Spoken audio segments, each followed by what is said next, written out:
பார்த்துக் கொண்டிருப்பது தாமரை Tamil news. Thanjavur railway ஸ்டேஷனில் பழமையான கட்டடத்தில் உள்ள 100 அடி நீள தகர சீட் பெயர்ந்து தண்டவாளத்தில் விழுந்து விபத்து. தஞ்சாவூரில் மாலை சுமார் 1 மணி நேரம் பலத்த காற்றுடன் மழை பெய்தது. இதனால் ரயில்வே ஸ்டேஷனில் 2வது பிளாட்பாரம் நடைமேடையில் உள்ள ரயில்வே ஊழியர்கள் ஓய்வு அறை, ரயில்வே கோர்ட் உள்ள பழமையான கட்டடத்தில் அமைக்கப்பட்டிருந்த 100 அடி அளவிலான தகர சீட் பெயர்ந்து முதல் மற்றும் 2வது பிளாட்பாரம் தண்டவாளத்தில் விழுந்தது. இதில் ரயிலின் எலக்ட்ரிக் ஒயர் அறுந்து சேதமடைந்தன.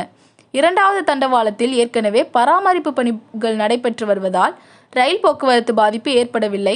ஆனால் முதல் பிளாட்பாரத்தில் ரயில் போக்குவரத்து பாதிக்கப்பட்டது. இதையடுத்து திருச்சியில் இருந்து வரும் ரயில்கள் 4வது பிளாட்பாரம் வழியாகவும், கும்பகோணம், மயிலாடுதுறை மார்க்கத்தில் இருந்து வரும் ரயில்கள் 3வது பிளாட்பாரத்தின் வழியாக இயக்கப்பட்டது. அதன்படி மயிலாடுதுறை எக்ஸ்பிரஸ், செம்மொழி எக்ஸ்பிரஸ் ரயில்களும் இயக்கப்பட்டதாக ரயில்வே அதிகாரிகள் தெரிவித்தனர். இதையடுத்து தண்டவாளத்தில் விழுந்த தகர சீட்களை உடனே ரயில்வே பணியாளர்கள் சுமார் 2.5 மணி நேரத்திற்கு பிறகு அகற்றினர். அருந்த மின்கம்பிகளை சீரமைக்கும் பணிகளில் ஈடுபட்டு வருகின்றனர். இந்த விபத்தால் பிளாட்பாரம் மாற்றிவிட்டதால் பயணிகள் அவதிக்குள்ளாகினர். இது குறித்து ரயில்வே போலீசார் விசாரித்து வருகின்றனர். இவ்விபத்தினை அறிந்து அங்கே வந்த தஞ்சாவூர் திமுக எம்பி முரசொலி ரயில்வே அதிகாரிகளுடன் விபத்து குறித்து கேட்டறிந்தார்.